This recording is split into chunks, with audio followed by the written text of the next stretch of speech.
I want to talk to you about the New Forest SPA rounds on SSI site that JBA Consulting were involved with Natural England and the Forestry Commission.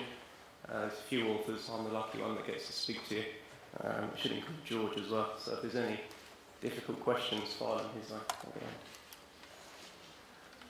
Okay, so New Forest. Southern England. It's one of 12 national parks in England, 570 kilometres squared. And what is interesting about it is that it has this protection under law, but it is actually an actively managed system. And as a result of this management over the past couple of hundred years, we're now seeing impacts on the flora and fauna and the environmental designated sites. So we were brought in to help develop restoration plans for Natural England and the Forestry Commission to try and cure some of these issues. So these plans have been produced, and it's now a case of taking these forward, consulting with the various land users to try and get these things rolling. So some people, particularly those from England, might be quite surprised to say, when I say that the New Forest has been impacted by the way it's been managed, because it is quite a pristine environment, or is considered to be a pristine environment.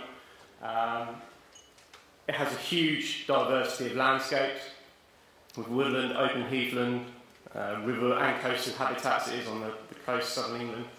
And almost half of that 570 kilometres square is designated, which again makes it quite a unique national park in England. So we need to protect that, and Natural England are in charge of protecting that.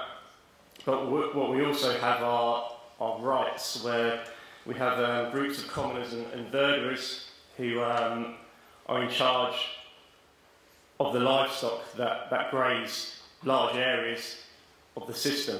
And it's this pressure that is impacting the environmentally designated sites. So Natural England need to address this to ensure that they don't become degraded, and that they're working towards a favourable condition. So these are the rights that they've had for hundreds of years, the commoners. If you've ever driven around the New Forest, you'll come across ponies, pigs, cattle over the roads. Makes it a bit of a nightmare to travel around. And these are various things that they do have rights to undertake.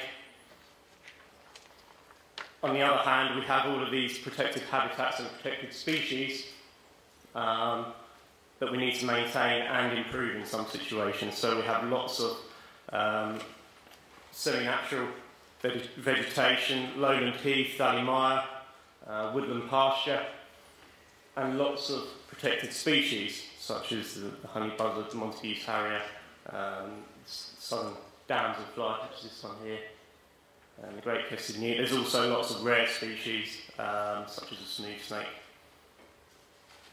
So some very, very important things that need to be protected. So pressures are mainly centred around the fact that there's 500 to 600 commoners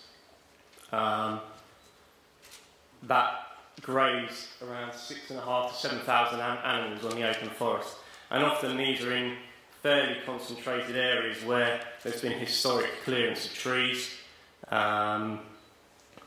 which is often concentrated along the watercourses as well. But this grazing is also responsible for creating the sort of habitat mosaic that we see across the whole area, with patterns of woods, heaths, open and open grassy lawns, which is shown here, and is actually seen by Natural England as quite an important land type, even though it's been created by an unnatural pressure.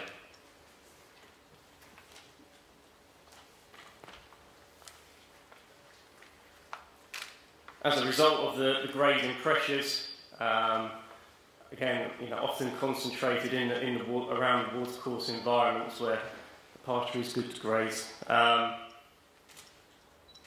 Grazing occurs right up to the banks of the watercourse, which prevents any woody vegetation from growing on the banks, and that has consequently impacted the river system, as we don't have that lateral stability that woody vegetation gives. And you can see that the only woody vegetation that grows actually grows into the channel where it can't be munched by the cattle and ponies.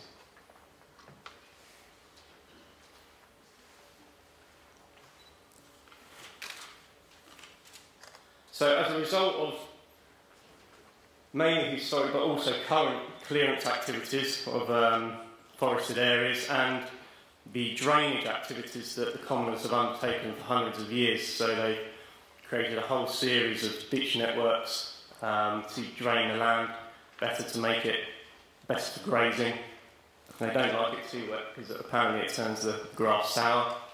I'm not sure how true that is.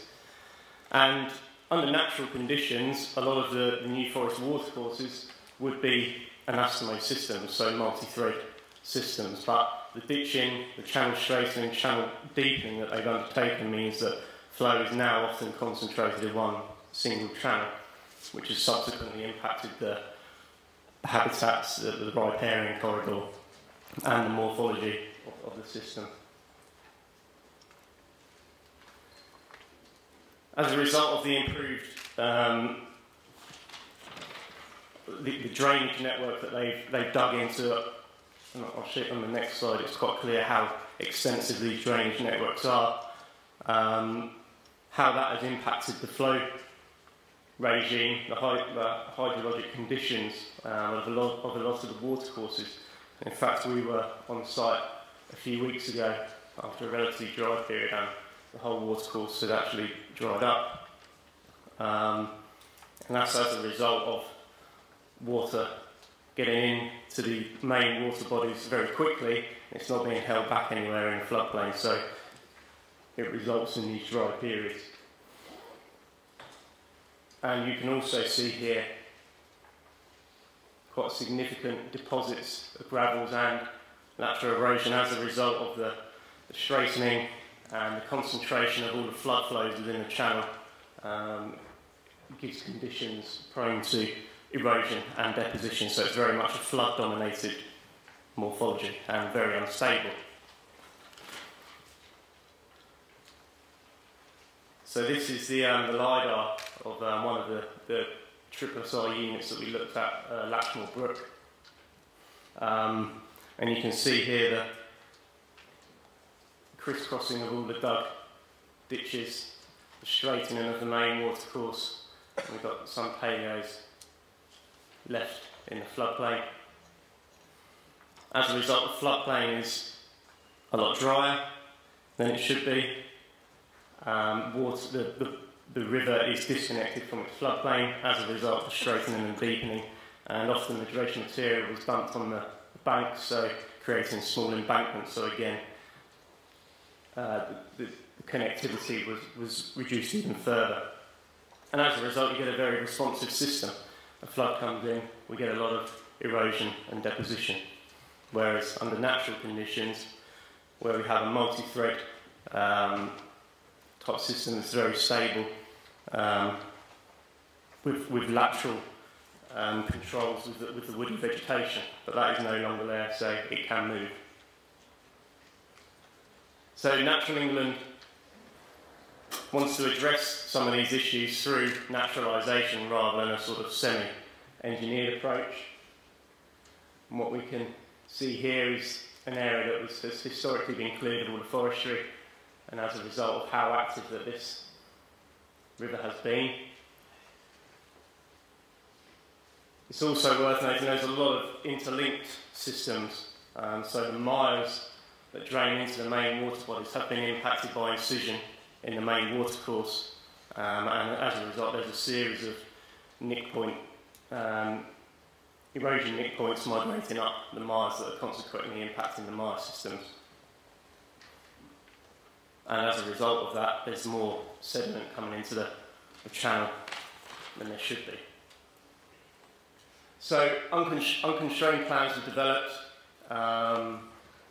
which involved artificial drain infilling, to try and reduce stream flashiness and to restore the natural flow regime.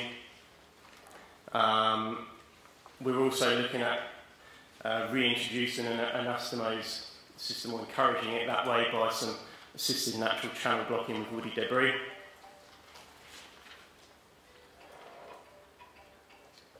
It's often very difficult to demonstrate the gains from a proposed restoration plan, so what we did, we used our internal flow model, JFlow. It's a 2D flow model. We used the LiDAR that I showed you before. It's 0.5 metre resolution, and we were able to run a series of flows over that den so that we could assess the impact on hydraulic habitat and floodplain wetting as a result of some of the restoration plans that were developed. There was a couple that were looked at. There was a re-meandering option to reinstate some of the paleo channels, and there was this channel blocking to create an anastomose system. And I think what it has shown is an improved connectivity with the floodplain compared to re-meandering, and an improved diversity of biotopes and hydraulic habitat. Again, this is sort of demonstrating that further, so it's a sort of semi-quantification of what the gains can be. It's very useful for Natural England to take to land users to demonstrate what they're trying to achieve. So again, with the anastomose system, you clearly get that improvement of the biotope diversity over the whole flow regime. We also looked at shear stress, so what you can use to predict erosion, and picked a particular threshold that was suitable for that watercourse. And what you can see is that the anastomose system provides a much more stable environment with less erosion. And the re-meandering could actually increase it further from the current situation. So just to summarise,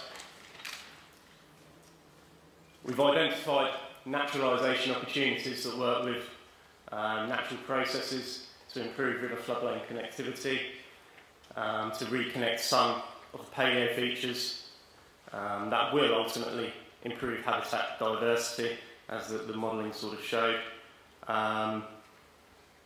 Outstanding issues are overgrazing. For the anastomose system to perform properly, it needs woody vegetation to grow along its banks. If the overgrazing isn't addressed, then it's unlikely to be achieved.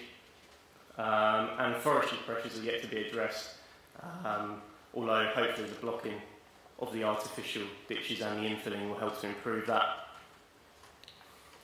But the key is consultation and having the tools to go to consultation with, to speak to the land users, and that this sort of innovative modelling is a great tool to show that and demonstrate the gains, rather than just having it in words on a sheet of paper. So that's that. Thanks for your attention.